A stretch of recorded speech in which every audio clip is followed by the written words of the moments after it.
Happy Monday morning. Good morning, Monday. How you doing? Yeah. I'm doing good. I'm down in Hollywood, Yeah, which is not. Hollywood. Yeah, that's what I said. It's not someplace I would normally want to be. Yep. It's just a little different down here. If you've ever been to Hollywood, you know what I'm talking about. Used to live there. Yeah, I When I lived was in Topanga Canyon Boulevard when I was younger. oh, I was down there pursuing my acting career, but I didn't go on any auditions, so it didn't take off. Yeah, I just figured they would discover me, walking yeah, across it's the kind of street. weird that way. We didn't have YouTube back then, so you actually had to go into places. We didn't even have cell phones back then. Oh, dude, they did. They were bricks, though. They're so big. Yeah, no. When I remember moved back to Modesto, I think year after is when cell phones came out. I remember my first cell phone was in my van. Oh, it was Great topic for discussion. It wasn't a cell phone; it was a mobile phone. Yeah. Right. Yeah. Because it was connected to the car. Yeah, your truck. Yeah. What a day. Well, I see stock market rallying, and and bonds doing the same thing. I guess there's some information out of the UK with their new chancellor stating what they're going to do, basically backtrack of the unfunded tax cuts and stuff like that, which is, I guess, what we like to see. And it's unusual that bonds and stocks rally the same day. Yeah, usually they go in opposite ways. Yeah. It's rare that stocks and bonds consistently fall together and end the year negatively. Since World War II, I'm reading this so I don't get it wrong, happened 3 times in 1969, 2018, and then 2022. Right now. Yeah, right now. Well, that's cool. Yeah. So, I mean, that means the rates are going to, so hopefully, I keep saying there's 2 days, and I'm sorry to cut you off. No. Remember, November 8th. Right. And November 10th. Those are the two current most important dates that are coming up. The election is going to make a difference. You got to get out and vote, and it's going to see and I'm not trying to be political. It's just if we get that change of House and Senate, and they have checks and balances, a lot of people will feel more comfortable with what's going on in the world, and they'll probably come out. And then on November 10th is the new CPI number, and hopefully that shows that it's going down. Then Consumer Price Index. So it's PPI, Producer Price Index. Then you take out all the stuff, and you just have the core, which is housing, utilities, and stuff like that. And that's PPI. I thought it was something an Irishman said after he drank several beers. PPI. Yeah, that's you need a cab. Uber? Yeah, I do. What's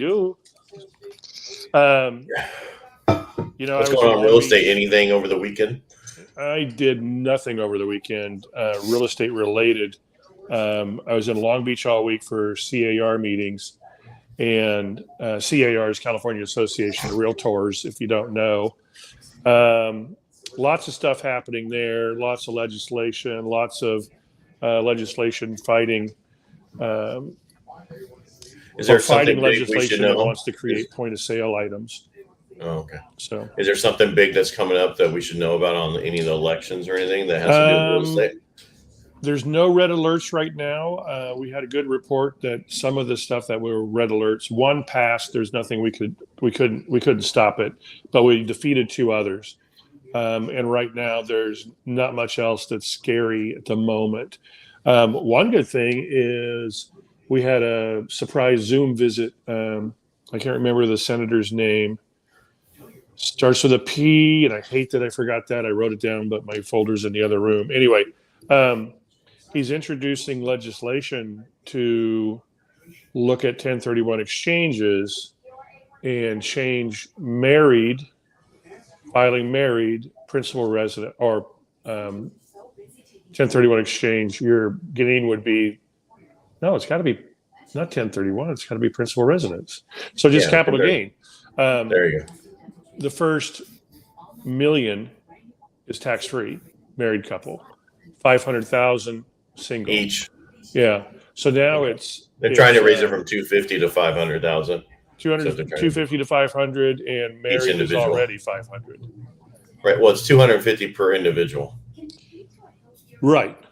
But and then it gives you the 500 if you're married. Right. If you have multiple wives. But very seldom are single guys, living together with somebody else. So it's usually just 250. So that'll go to 500 and then $1 million. We'll see if that happens. That's the first time, I think, in a long time that we won't be having legislation or a budget whittling down the exemption. So that's we cool. need it to go up because things have changed. Yeah.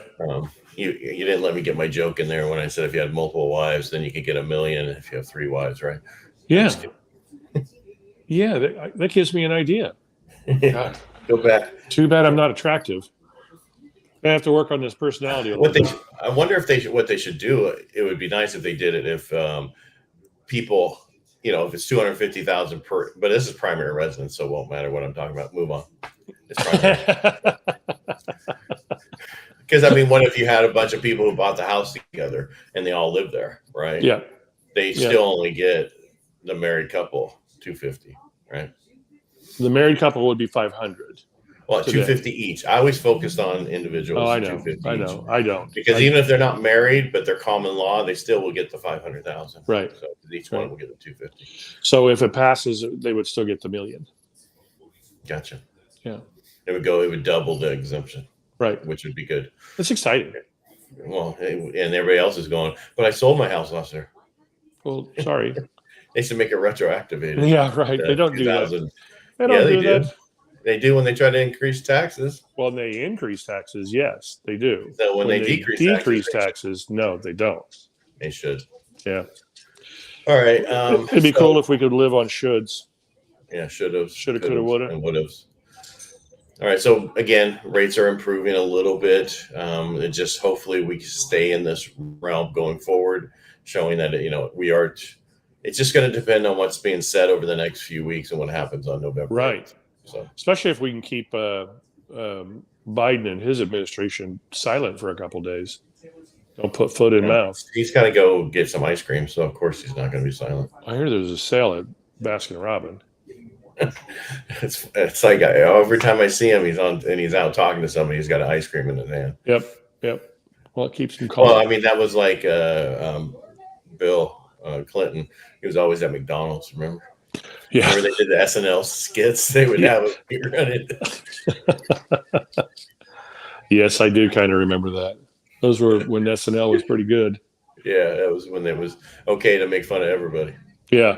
When you can have a sense of humor and use it. Right. Other than that, there's nothing major that came out. We're still dealing with trying to improve the cost of insurance up in the foothills and the other high fire severity zones. And nothing's come out for that, right? Nothing's new, but we're co-sponsoring legislation. We're we've got work groups. We've got all kinds of stuff going on. We've also got groups on how do realtors help fix the homelessness issue. We do a lot of good things. It's not just real estate business. It's community involved, like you and I. Right. Let's see, before I go, because I got to get to my thing. Yep. I have really nothing else except for the market. That was the time if you haven't started the process last month or the month before that, we've been telling you to start the process. Yep. You need to start now because, as I say, for every 1% drop in interest rate, it's probably another 2.5 million people nationwide. That means into the market. Right, exactly, and you're going to start bidding again. Yeah. I don't see us getting. Everybody keeps saying it's going to go lower with house values. That's in other places than California. We just don't see it in the Central Valley right now. We'll see a few reductions, but generally that's because they started too high. And we'll see reductions in some stuff because their motivation is greater. They need to get to the other property that they're buying elsewhere. A lot of people are still leaving the state. They need to close, so they don't want to dork around. So as we keep saying week after week, kinder, gentler seller buyer market right now. Jump in, get going. Don't be afraid of interest rates. Yeah. And don't go crazy on buying the rate down. I had a client on Friday or Thursday who was that was her most important thing. And then finally, when we actually had a conversation about it, it was like, why do you want to waste that money? You're going to refinance it later. And she didn't understand that because she wanted to be done one time with a loan. And the thing is, she's a veteran. I'm like, the veterans refinance is like nothing. You put your name and address and you sign it, and that's about it. I said, remember, you date the rate and you marry the price. So, And she's like, I'm gonna write that down. So it's back to, yeah, she did actually. So it's back to, remember that don't focus on the rate today. Focus on, can you afford the payment? Right. And is this the house for you? Because you're not going to be able to find the same stuff. That's why investors are coming in and buying properties, because they know this is a really good time to go to buy that. I agree. We say it every week, 3 times a week. Well, and everybody, make it a great day. And thanks for being here and watching us. And Mike, I'll see you Wednesday. See you Wednesday, and enjoy this beautiful Monday. Yes, I will. You too. Bye, kid.